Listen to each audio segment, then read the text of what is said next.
Okay folks, the unmistakable sound of the mother of banjo ukuleles, the Alvin Keech A model banjo uke. On here it's got the Keech badge in brass. Under that it's got the word Banjo-lele, which was patented by Alvin Keech, and under that it's got the serial number, and from the serial number I can tell this was made in 1924, so it's almost a genuine antique. On the back you've got the batch number preceded by the letter A, saying it's a model A, and that's on the back here you can't see, but is the Alvin Keech signature, which he used to scratch into the back plate there. Can you see that? Okay, now what did I do with this? The first thing I did was replace the original wooden peg, violin type pegs, because they're pretty much of a no-no on banjo uke. They just slip like mad. So I've put these old friction adjustable ones on. They work very nicely, and it's very easy to adjust these screws on the end, and they're adjusted nice, and I put little sleeves in there as well, so they work well. I've sorted out the nut with the notches being the right height so it doesn't rub on the frets. I put a new skin on it, a nice new calf skin. It's like a nice quality one. Be careful because some of those skins you get on eBay are a bit thin, and I've adjusted all the tension. At the action I did here, can you see? I adjusted the angle of the neck here onto the body. That's quite important. With Keech, they're notoriously for having very high actions. I mean, if you check out my other video, Choosing a Banjo Ukulele Part 2, I explain it more thoroughly. But you've got the correct angle here, but I also supply an extra bridge so you can vary the height of the strings above the neck.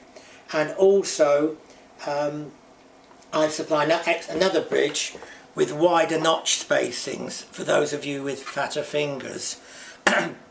but to be honest with you, it's got quite a fair sized width of neck, so they're very good, these. The other thing I did, this one here came with a sort of Keech tailpiece that you can see. Do you see there?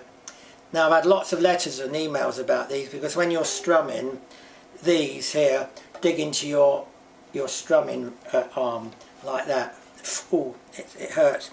So I've taken it off on here, but don't worry for you purists. I'll send it with the uke, so if you want to put it back on, it's dead easy. It's only 3 screws. But I customised an old tailpiece of a melody uke, I think it was. And this is lovely to strum. You put your strings on here very easily, you see, just hook them around and push them through the hole. And when you strum, this bit doesn't catch your arm. So there we go. Now, what gives a unique sound to the key is under here, behind here, is an internal drum. And that's under there. And what that does, this plate presses up against this internal drum and pushes on the skin, so that gives it that sound, which also makes it, there's 2 ways to adjust it, to adjust the tension.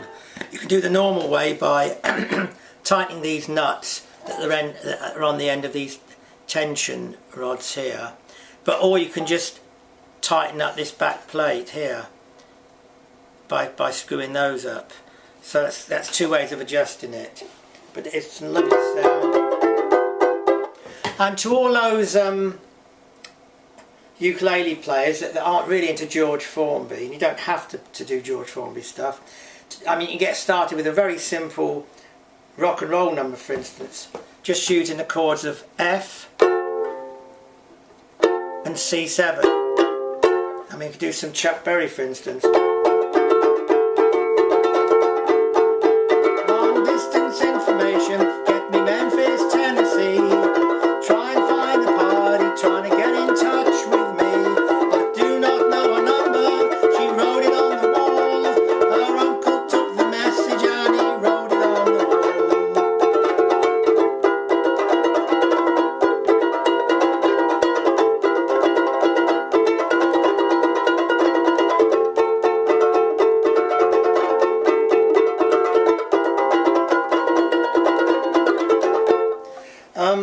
there's loads you can do. And for those of you who are really into the George Formby sound, this is tuned to this thing here is G, C, E, A.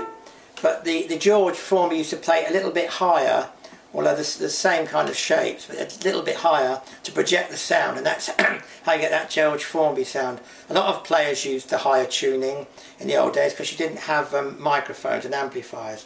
And all you do is you tune this one to, you tune the G to A,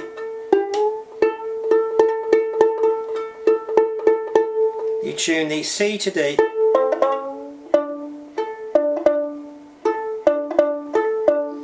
you tune the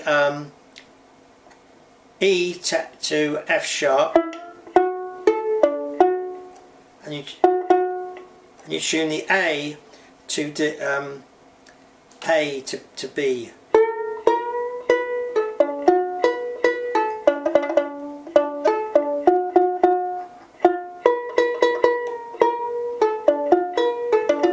So that's A, D, F sharp, B.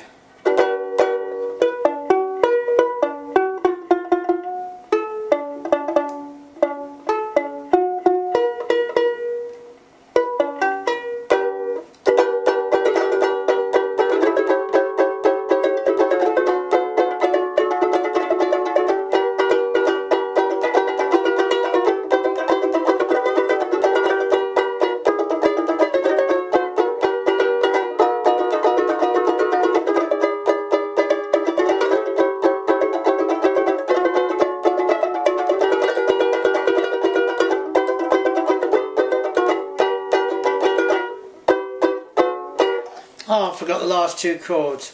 Anyway, you get an idea of how it sounds. If you want to get in touch with me, you can always email me on jasperhappy@hotmail.com.